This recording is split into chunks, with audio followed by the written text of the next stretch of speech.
আসসালামু আলাইকুম। 2023 সালের 24 এপ্রিল বাংলাদেশের 22তম রাষ্ট্রপতি হিসেবে শপথ নিয়েছিলেন মোহাম্মদ শাহাবুদ্দিন।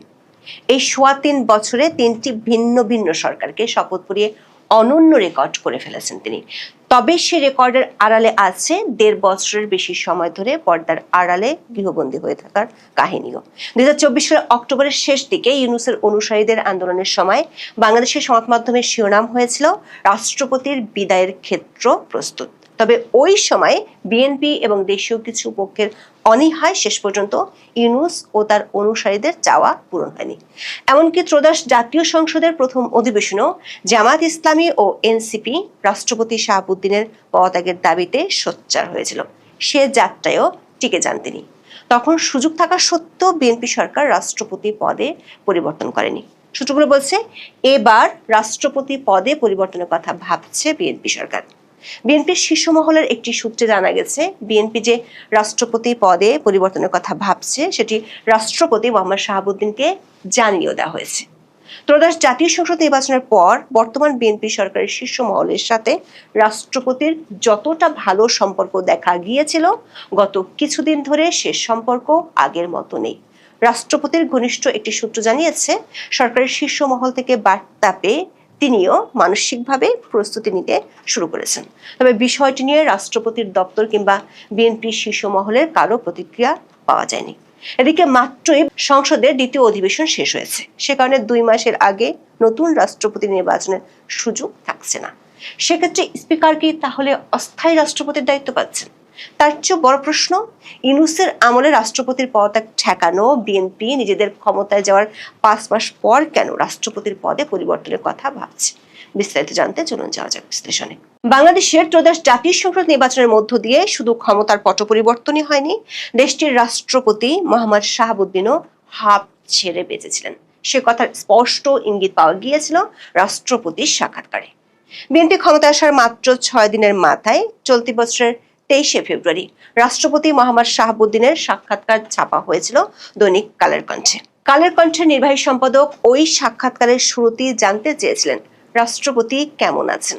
জবাবে মোহাম্মদ ইউনূসের শাসনের অবসান হওয়ায় বাংলাদেশের সাংবিধানিক পদের সর্বোচ্চ এই ব্যক্তিটির কণ্ঠে ছিল হাঁপ ছেড়ে বাঁচার দীর্ঘশ্বাস। বলেছিলেন, নির্বাচনের পর সপ্তাহখানেক ধরে বেশ ছিলেন তিনি। মুহূর্তে এক রহস্যের হাসি দিয়ে বুঝিয়ে দিয়েছিলেন ইউনূসের আমলের 1.5 বছর ধরে বঙ্গভবনে গোপন মবের চেষ্টাগুলোর কথা। ওই 1.5 বছর তিনি কোনো আলোচনায় ছিলেন না, অথচ তাকে নিয়ে চলে নানা চক্রান্ত।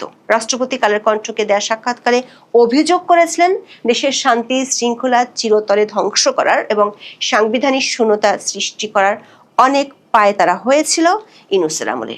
রাষ্ট্রপতি এটাও বলেছিলেন, তার উপর দিয়ে ইউনূসের আমলে যে ঝড় গেছে, এরকম ঝড় সহ্য করার মতো ক্ষমতা অন্য কারো ছিল কি না তা তিনি জানেন না। দর্শক, 2024 সালের 22 অক্টোবর রাষ্ট্রপতি মোহাম্মদ শাহাবুদ্দিনের পদত্যাগের দাবিতে ইউনূসের অনুসারীরা বঙ্গভবন ঘেরাও করেছিল। বাংলাদেশের প্রথম সারির দৈনিকগুলোর শিরোনাম ছিল রাষ্ট্রপতির চলে যাওয়ার ক্ষেত্র প্রস্তুত। তবে রাষ্ট্রপতি জানিয়েছিলেন, ওই সময় বিএনপির অনীহার কারণে শেষ পর্যন্ত ইউনূসের সরকার সফল হতে পারেনি। রাষ্ট্রপতিকে অপসারণ করতে না পেরে তখনকার অন্তর্বর্তী সরকার রাষ্ট্রপতিকে বঙ্গভবনে এক ধরনের গৃহবন্দী করে ফেলেছিলেন।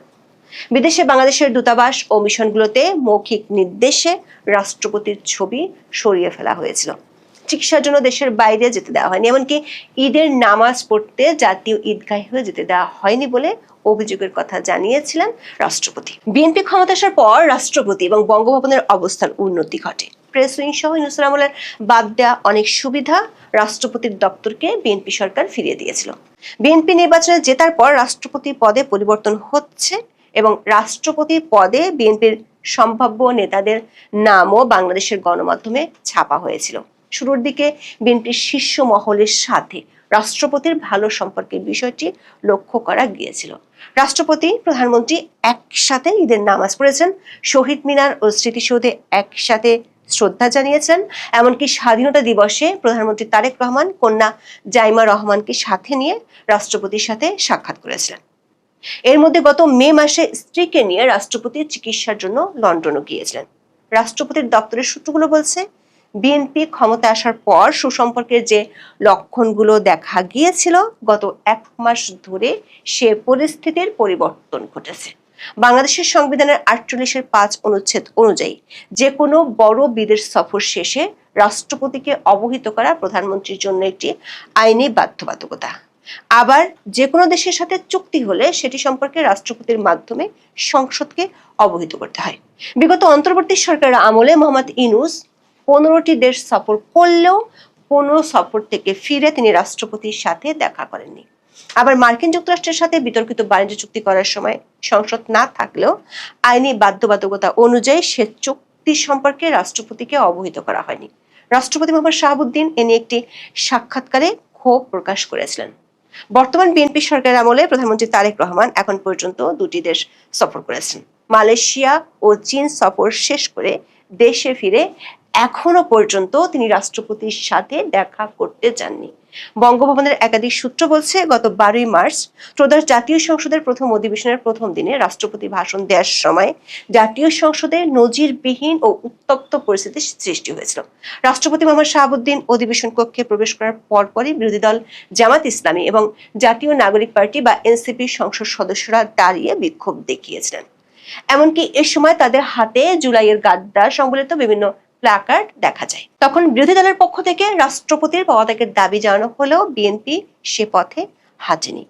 বাংলাদেশের বর্তমান রাষ্ট্রপতি মোহাম্মদ শাহাবুদ্দিনের সাংবিধানিক মেয়াদ আছে 2028 সালের 23শে এপ্রিল পর্যন্ত, কিন্তু এখন সরকারের শীর্ষ মহল নতুন রাষ্ট্রপতি নিয়োগের কথা ভাবছে। সূত্রগুলো বলছে, রাষ্ট্রপতি পদে যে বিএনপি সরকার পরিবর্তন চাইছে সেই বার্তা রাষ্ট্রপতির কাছে পৌঁছে দেওয়া হয়েছে। রাষ্ট্রপতির ঘনিষ্ঠ একটি সূত্র দাবি করেছে, রাষ্ট্রপতিও সে বার্তা পেয়ে মানসিকভাবে প্রস্তুতি নিতে শুরু করেছেন। বাংলাদেশের সংবিধানের বিধান অনুযায়ী রাষ্ট্রপতিকে 3 ভাবে সরিয়ে দেওয়া যেতে পারে। একটি হলো সংবিধানের 52 অনুচ্ছেদে বর্ণিত প্রক্রিয়া অনুসরণ করে রাষ্ট্রপতিকে অভিশংসন করা। আবার সংবিধানের 53 অনুচ্ছেদ অনুযায়ী অসামর্থ্যের কারণে রাষ্ট্রপতিকে সরিয়ে দেওয়া যায়। আরেকটি হলো রাষ্ট্রপতি নিজে থেকেই পদত্যাগ করতে পারেন। সেক্ষেত্রে রাষ্ট্রপতি নিজে স্পিকারের কাছে পদত্যাগপত্র জমা দিবেন। দর্শক, বাংলাদেশের রাষ্ট্রপতি নির্বাচিত হয় সংসদ সদস্যদের ভোটে, কিন্তু বাংলাদেশের ত্রয়োদশ জাতীয় সংসদের দ্বিতীয় বা 2026-27 অর্থ বছরের বাজেট অধিবেশন গত 14ই জুলাই শেষ হয়েছে। সংসদের পরবর্তী বা তৃতীয় অধিবেশন কবে বসবে সেই সুনির্দিষ্ট তারিখ এখনো আনুষ্ঠানিকভাবে ঘোষণা করা হয়নি। সাধারণত সংবিধানের নিয়ম অনুযায়ী এক অধিবেশনের সমাপ্তি ও পরবর্তী অধিবেশনের প্রথম বৈঠকের মধ্যে সর্বোচ্চ 60 দিনের একটি বিরতি বা সময়ের ব্যবধান থাকার বাধ্যবাধকতা রয়েছে। সেই নিয়ম অনুযায়ী আগামী সেপ্টেম্বরের প্রথম বা দ্বিতীয় সপ্তাহের মধ্যে পরবর্তী অধিবেশন আহ্বান করা হতে পারে। রাষ্ট্রপতি কর্তৃক আনুষ্ঠানিকভাবে পরবর্তী সংসদ অধিবেশনের তারিখ ও সময় ঘোষণা করা হলে তা গণমাধ্যমে প্রকাশ করা হয়। সূত্রগুলো বলছে, সংসদের অধিবেশন যেহেতু চলমান নেই, সে কারণে এই মুহূর্তে রাষ্ট্রপতিকে অভিশংসনের সুযোগ নেই। বিএনপির একাধিক সূত্র বলছে, বিএনপি অভিশংসনের পথে হাঁটতে চায় না। সেটি বাংলাদেশের কোনো রাষ্ট্রপতির ক্ষেত্রে এখনো ঘটেনি। এমনকি সাবেক রাষ্ট্রপতি অধ্যাপক বদরুদ্দোজা চৌধুরীর সাথে বিএনপির সম্পর্কে টানাপোড়েন দেখা দিলে তিনিও পদত্যাগ করেছিলেন। সেই হিসেবে রাষ্ট্রপতি মোহাম্মদ শাহাবুদ্দিন যদি সহসা পদত্যাগ করেন, তাহলে সংবিধানের 54 অনুচ্ছেদ অনুযায়ী পরবর্তী রাষ্ট্রপতি নির্বাচিত না হওয়া পর্যন্ত স্পিকার রাষ্ট্রপতির দায়িত্ব পালন করবেন। বিএনপির সূত্রগুলো বলছে, তাদের সরকারের শীর্ষ মহলের মনোভাবের কথা বঙ্গভবনকে জানিয়ে দেওয়া হয়েছে। গত মে মাসে রাষ্ট্রপতির লন্ডন সফর থেকে ফেরার পর থেকে বিএনপি এ নিয়ে ভাবা শুরু করেছে।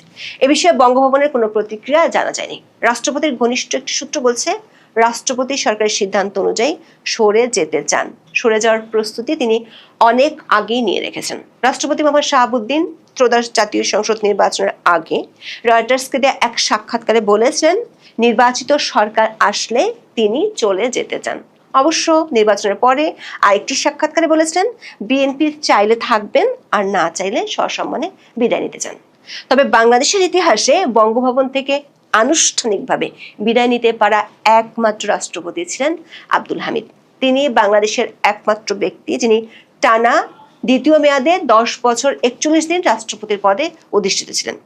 আব্দুল হামিদের কাছ থেকে দায়িত্ব বুঝে নিয়েছিলেন মোহাম্মদ শাহাবুদ্দিন।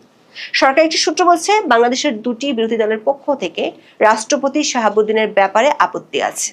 আওয়ামী লীগের নিয়োগকৃত রাষ্ট্রপতি হওয়ার কারণে মূলত এই আপত্তি। তাছাড়া বিগত ইউনূস সরকার একটি পক্ষ তাদের সময় রাষ্ট্রপতিকে সরাতে না পারাটাকে ভীষণ ব্যর্থতা মনে করে। এই পক্ষগুলো চায় না রাষ্ট্রপতি হিসেবে মোহাম্মদ শাহাবুদ্দিন পদে থাকুক। মোহাম্মদ শাহাবুদ্দিনকে সরিয়ে দিলে নতুন রাষ্ট্রপতি হিসেবে কাকে মনোনীত করা হবে সে বিষয়ে সরকার চূড়ান্ত সিদ্ধান্ত নেয়নি। তবে স্থানীয় সরকার মন্ত্রী মির্জা ফখরুল ইসলাম আলমগীর, বিএনপির স্থায়ী কমিটির সদস্য ডক্টর খন্দকার মোশাররফ হোসেন ও ডক্টর আব্দুল মঈন খানের মধ্যে একজনকে রাষ্ট্রপতি করা হতে পারে। সরকার একটি সূত্র বলছে, মোহাম্মদ শাহাবুদ্দিন সরে গেলে বঙ্গভবন এবং রাষ্ট্রপতির অধীনস্থ বিভাগগুলোতে প্রশাসনিক পর্যায়ে ব্যাপক রদবদল হতে পারে। এখন এ পর্যন্ত। সবাই ভালো থাকুন, সুস্থ থাকুন, নিরাপদে থাকুন। দেখা হবে আগামী পর্বে।